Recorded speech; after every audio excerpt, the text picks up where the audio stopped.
You might have seen or heard that there was a Fed meeting yesterday. I'm going to try and explain to you what happened at that Fed meeting in 20 seconds. Here we go.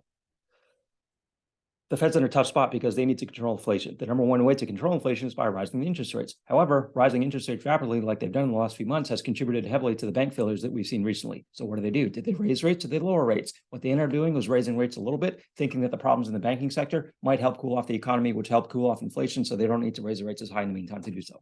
There we go. Can I do it? So now I have all that out of the way. Let's get to what this really means. Yes, the Fed raised interest rates. The rates that they're raising is the Fed funds rates.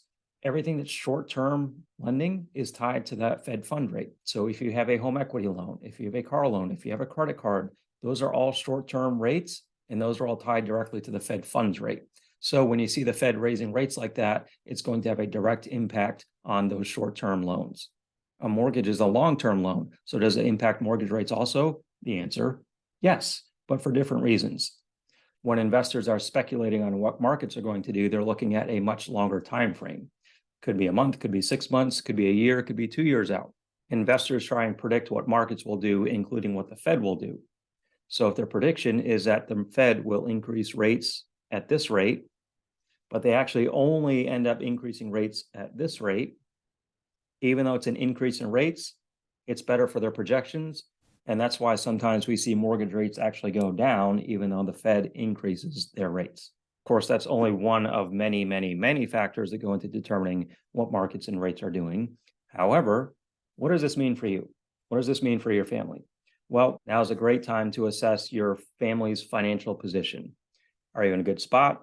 Are you healthy? If there's a recession that comes, will you be okay through that recessionary period? A family in a strong financial position will have these three traits. Number one, employment income, strong, steady, recession-proof. Number two, debts, consumer debts, everything paid off, no revolving credit card balances or payments, and you're not overburdened with monthly payments on several different accounts.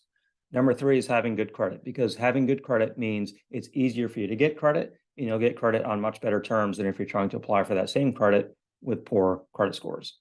In reviewing your family's financial situation, you find that you don't check all three of those boxes. What do? Well, there's a couple different ways to handle that.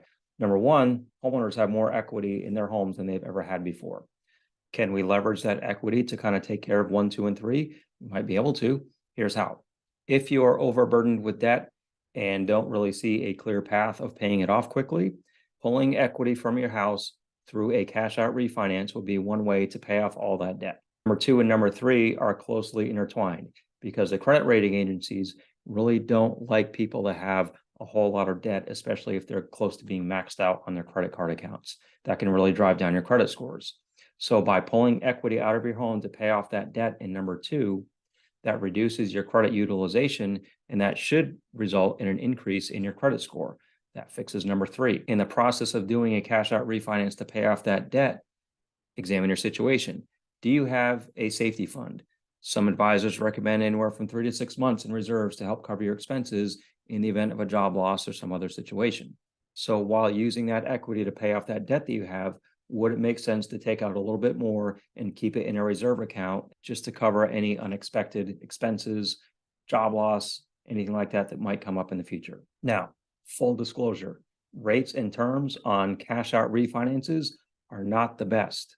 They're a little bit higher, so you do pay a bit of a premium by doing a cash out refinance. But the long-term plan or goal would be pay off that debt. It raises your credit rating. And then in a year, 18 months, 2 years, hopefully when rates trend back down, then you can refinance into a what's called rate and term refinance. It's not a cash out refi. You get better rates and terms. Hopefully your credit rating will be better at that point, so you get the best available rates that are on the market. Be very, very careful. If you go this route, what you don't want to happen is you take all that equity out of your home, pay off your debts, have everything zeroed out, and then go and raise it back up again. You don't want to overuse your accounts, your credit accounts, and put yourself back in that same position, except this time you might not have the equity remaining in your home to do what we did the first time. Let me know if this makes sense. Let me know if you have any questions. If you're looking at your family's financial plan and think this might be something that could help, let me know and we'll have a conversation. So as always, thanks for watching. Hope you enjoyed. Hope you learned something. and I'll catch you guys in the next video. Take care.